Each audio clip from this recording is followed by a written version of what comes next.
Baik, terima kasih. Kita lanjutkan ya materi kita di terkait dengan pembahasan tentang filsafat ilmu, khususnya di ilmu pendidikan agama Islam. Ya, saya awali ini firman Allah Subhanahu Wa Taala dalam surat Al-An'am ayat ke-74 sampai 78. Ayat ini sebenarnya ada dua versi, ya, sesuai dengan kemarin pendapat atau ide gagasan yang ada dalam umat Islam ada dua. Yang pertama adalah menyatakan bahwasanya filsafat itu tidak ada. Yang kedua mengatakan filsafat itu ada dengan konteks pendalaman dari teks Al-Quran dan hadis. Nah, ayat ini, ya, ini insya Allah sudah sering kita dengar di surat Al-An'am ayat 74 dengan 78. Ini berbicara tentang sebenarnya bagaimana kisah Nabi Ibrahim alaihissalam dengan ayahnya, kemudian juga dalam upaya untuk satu versi tadi itu mencari, ya, Allah Subhanahu Wa Taala, mencari keberadaan dari Tuhan, dari Allah Subhanahu Wa Taala. Sehingga ayat ini dalam konteks yang mengakui adanya filsafat dalam Islam, mereka mengatakan bahwasanya ini adalah upaya dari Nabi Ibrahim untuk mencari keberadaan dari Tuhan, dari Allah Subhanahu Wa Taala. Itu yang pertama, ya. Sementara yang kedua, mereka yang menolak adanya filsafat dalam Islam, mereka mengatakan ini bukan konteksnya mencari, tetapi menjelaskan kepada umatnya tentang keberadaan adanya Tuhan, yaitu melalui adanya alam semesta, adanya bintang, adanya bulan, adanya matahari dan lain sebagainya, ya. Nah, ini dua versi terkait dengan apa? Dengan Al-An'am ayat 74 78. Nanti mungkin ada yang nanya, berarti kesimpulannya bagaimana?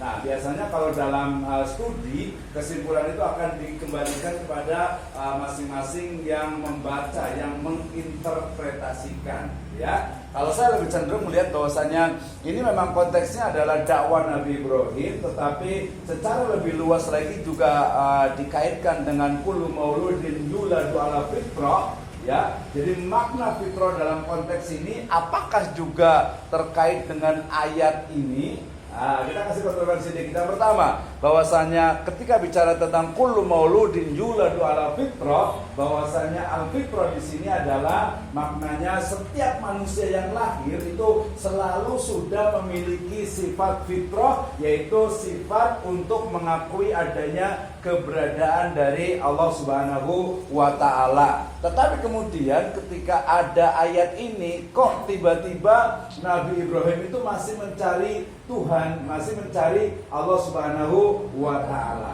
Nah, dua kontroversi ini kemudian nanti ditarji, dicoba untuk digabungkan sehingga menunjukkan bahwasanya konteks dari Ibrahim alaihissalam yang menyebutkan tentang melihat matahari, melihat bintang, melihat bulan, melihat matahari itu adalah ibro li ummatihi, ya, ibro atau pelajaran bagi umatnya.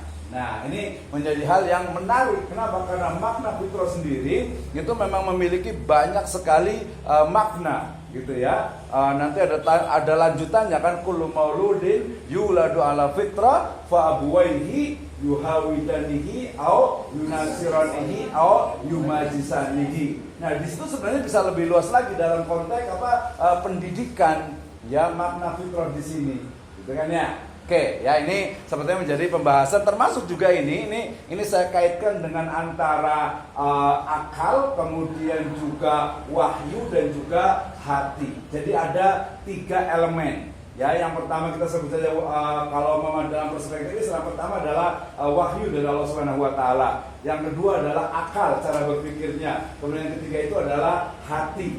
Ya, jadi tiga ini kalau dalam konteks ayat ataupun riwayat Bukhari dan Muslim ini menjadi hal yang menarik ketika dikaitkan dengan apa? Al-qalb, ya, atau qalbu, ya, dengan qalbu ini sebagai stimulus awal. Oke, kita udah belajar ini sehingga di metode belajar saya ingin betul-betul semua mahasiswa itu bisa memahami apa yang dimaksud dengan filsafat, kemudian sejarahnya, karakternya, hakikatnya, epistemologi, ontologi dan juga aksiologi, plus nanti metodologi. Nah, saya mau tanya ke Bapak yang ini dulu nih. yang bapak sebelah belakang nih.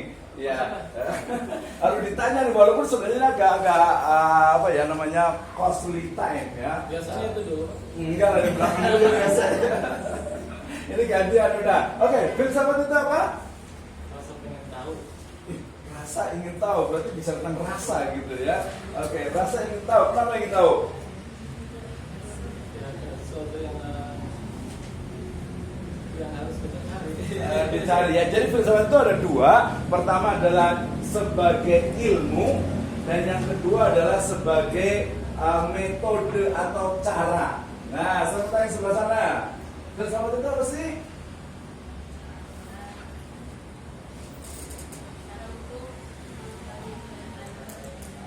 Oke, cara untuk mencari sebuah kebenaran atau kebijaksanaan. Udah cukup bagus lah, 90 ya. Udah bagus, baik kita lewati berarti ya. Jadi filsafat itu adalah memang berdasarkan, kalau ilmunya berarti adalah ilmu yang membahas tentang cara berpikir secara mendasar. Itu saja ya ilmunya. Kalau metodenya atau cara filsafat itu apa? Filsafat itu adalah berpikir secara mendasar, berpikir secara radikal gitu ya, sehingga menanyakan sesuatu yang yang sangat-sangat mendasar. Kemarin kok kenapa kita itu Islam, kenapa itu pakai hijab, kenapa kita itu harus sholat dan lain sebagainya. Jadi ceritanya begini, kalau bicara tentang filsafat itu, ada seseorang, mati aku ya, gak apa-apa, justru agak romantis kalau begitu ya. Agak lebih gak apa-apa, semangat ya, tanggung nih soalnya nih ya.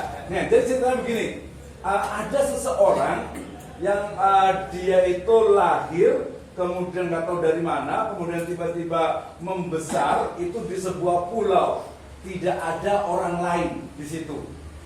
Nah, kemudian ketika dia sudah mulai besar, sudah mulai berpikir, kira-kira apakah orang ini ya yang sudah besar ini, dia itu akan tahu bagaimana keberadaan dari Sang Pencipta, ya, kemudian juga bagaimana dia ingin menyembah kepada Sang Pencipta. Nah, analogi ini itu sama dengan lahirnya dari filsafat itu. Jadi dia mencari sebuah kebenaran, tapi tanpa dibimbing oleh wahyu.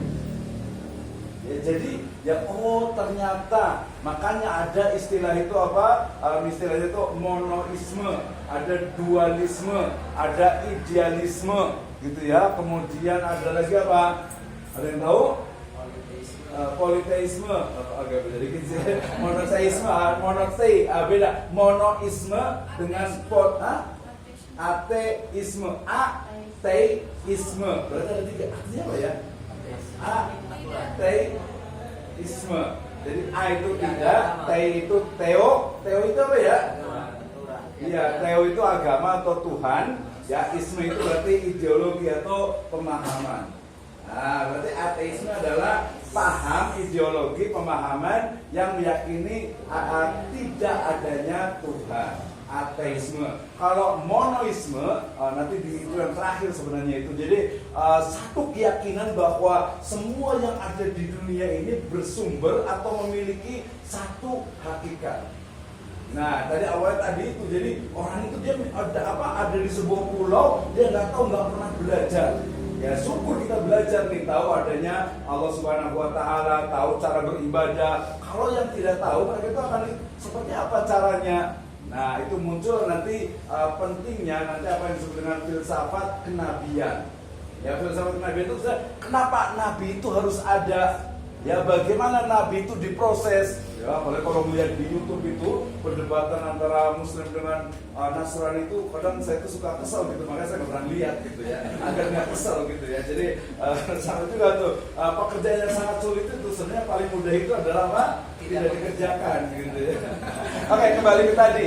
Ya, jadi dari sisi filsafat, kemudian objeknya, kemudian di filsafat ilmunya, kemudian karakternya. Tadi karena filsafat itu adalah berpikir mendasar, ya, sampai ke akarnya, sehingga kemudian dia mencoba untuk mencari sebuah kebenaran. Nah, kebenaran ini berbeda-beda. Makanya tadi ada langsung fokus deh, kayaknya udah mulai panas nih, ya. Tapi saya suka yang hot gitu ya, agak panas gitu ya. Oke, ada tiga. Yang pertama itu adalah tadi itu ada kita mulai berangkat dari ontologi.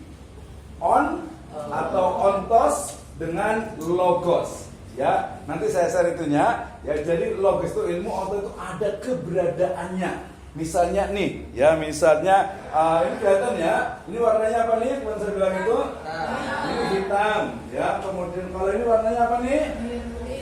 Biru. Ini benar-benar biru nggak sih? Apa itu? Hitam kali gitu ya. Ini warnanya ini apa sih? Ini sebenarnya nih? Birunya benar nggak sih? Ini benar biru nggak nih? Benar yakin ya? Iya. Kebenaran dari adanya biru itu dari mana standarnya? Dari mana? Mana absensinya ini ya? Oh, mau nyala nih kayaknya nih. Saya munculinnya nih. Ini warnanya apa nih? Keberadaan dari merah itu sebenarnya ukurannya apa? Panca indera atau penglihatan. Betul. Berarti kebenaran ini warnanya merah campur ini itu adalah kebenaran dalam standar panca indera. Merah ini benar-benar ada atau enggak? Yakin? Bisa nggak tiba-tiba merahnya itu hilang? Siapa kan? Hapus.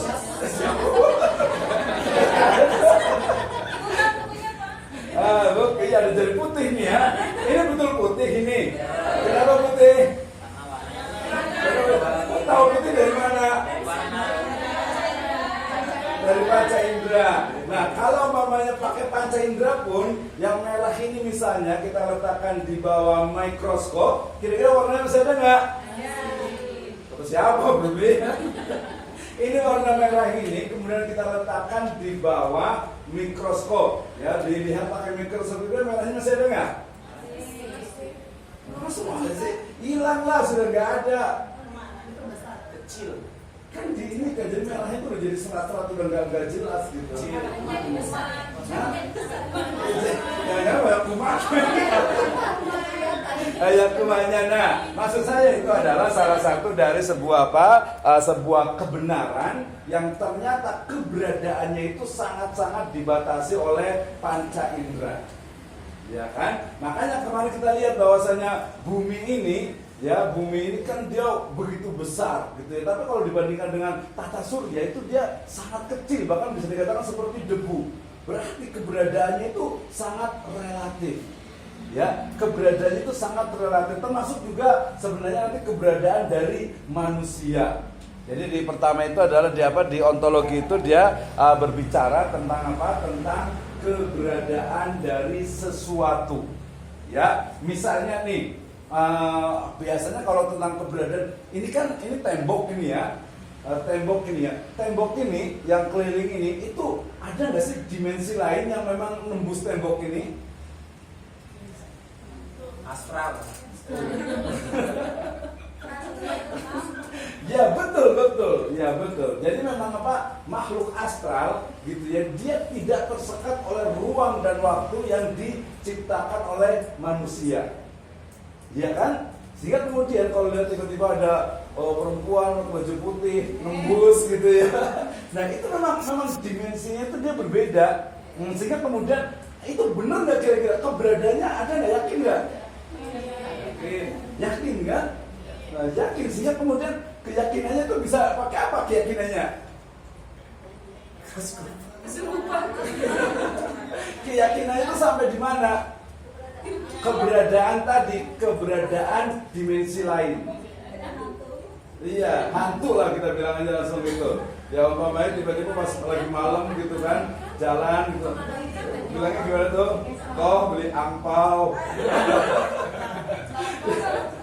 Bapak. Berarti nggak ngantuk nanti. Bang beli sate gitu kan ya. Nah itu ada nggak, belum nggak? Ada, yakin? Apa dasarnya? Dasarnya apa? Saya tanya kayak gini. Saya ada ini nggak sih? Ada hantu gitu? Dasarnya apa? Argumentasinya, alasannya kok jadi percaya? Kan teori.